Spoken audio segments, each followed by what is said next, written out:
ಇವತ್ತು ನಾನು ನಿಮಗೆ ಕೋಟ್ಯಾಧಿಪತಿ ಹುಲಿಯನ್ನು ತೋರಿಸಲಿಕ್ಕಿದ್ದೇನೆ. ಇವರ ವಿಡಿಯೋ ಈ ವರ್ಷ ಸಖತ್ತಾಗಿ ವೈರಲ್ ಆಗಿತ್ತು. ಯಾಕಂದ್ರೆ ಇವರು ಹುಲಿವೇಷ ಹಾಕ್ಬಿಟ್ಟು ಅವರ 1.25 ಕೋಟಿಯ BMW ಗಾಡಿಯಲ್ಲಿ ಉಡುಪಿಯಲ್ಲಿ ಎಲ್ಲ ರೌಂಡ್ಸ್ ಹೊಡೆದಿದ್ದಾರೆ. ಇವರ ವಿಡಿಯೋ ಫಸ್ಟ್ ಟೈಮ್ ಅಲ್ಲ ವೈರಲ್ ಆಗೋದು. ಲಾಸ್ಟ್ ಟೈಮ್ ಇವರ ವಿಡಿಯೋ ನಾವು ಹಾಕಿದ್ವಿ, ಅದಕ್ಕೆ 31 ಮಿಲಿಯನ್ ಅಂದ್ರೆ 3 ಕೋಟಿಗಿಂತ ಜಾಸ್ತಿ ಜನ ನೋಡಿದ್ದಾರೆ. ಹುಲಿವೇಷದ ಹಿಸ್ಟ್ರಿಯಲ್ಲಿ ಹೈಯೆಸ್ಟ್ ವ್ಯೂಡ್ ರೀಲ್ಸ್ ಆಗಿರುತ್ತೆ ಇದು. ಎಸ್, ಇವರ ಪರಿಚಯ ಮಾಡ್ತೇನೆ. ಇವರ ಹೆಸರು ರಂಜನ್ ಕಲ್ಕುರ ಅಂತ. ಕಲ್ಕುರ ರೆಫ್ರಿಜರೇಷನ್ ಮತ್ತೆ ಕಲ್ಕುರ ಬಿಲ್ಡರ್ಸ್ ಇದು MD ಹಾಗೂ ಮಾಲೀಕರಾಗಿರ್ತಾರೆ. ಇವರು ಪ್ರತಿ ವರ್ಷ ನಮ್ಮ ಮನೆಯಲ್ಲಿ ಹುಲಿವೇಷ ಹಾಕೋದು. ನನ್ನ ಮಾವ ಅಶೋಕ್ ರಾಜ್ ಅವ್ರದ್ದು ಒಳ್ಳೆ ಫ್ರೆಂಡ್ ಆಗಿರ್ತಾರೆ. ನಮ್ಮ ಟೀಮ್ ಅನ್ನು ಹಿಂದಿಂದಲೂ ಸಪೋರ್ಟ್ ಮಾಡ್ತಾನೆ ಬಂದಿದ್ದಾರೆ.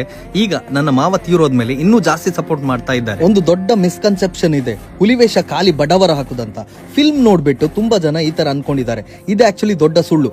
ಮಂಗಳೂರು ಉಡುಪಿಯಲ್ಲಿ business men's, lawyers, doctors, engineers ಎಲ್ಲ ಹುಲಿವೇಷ ಹಾಕ್ತಾರೆ. ಯಾಕಂದ್ರೆ ಹುಲಿವೇಷ ಅಂದ್ರೆ ನಮ್ಮ ತುಳುನಾಡವರಿಗೆ ದೊಡ್ಡ ಹೆಮ್ಮೆ. ರಂಜನ್ ಸರ್ ವಿಟ್ಲಪಿಂಡಿ ದಿವಸ ಹುಲಿವೇಷ ಹಾಕ್ಬಿಟ್ಟು ಡೈರೆಕ್ಟ್ ಆಗಿ ಮಠಕ್ಕೆ ಹೋಗ್ತಾರೆ.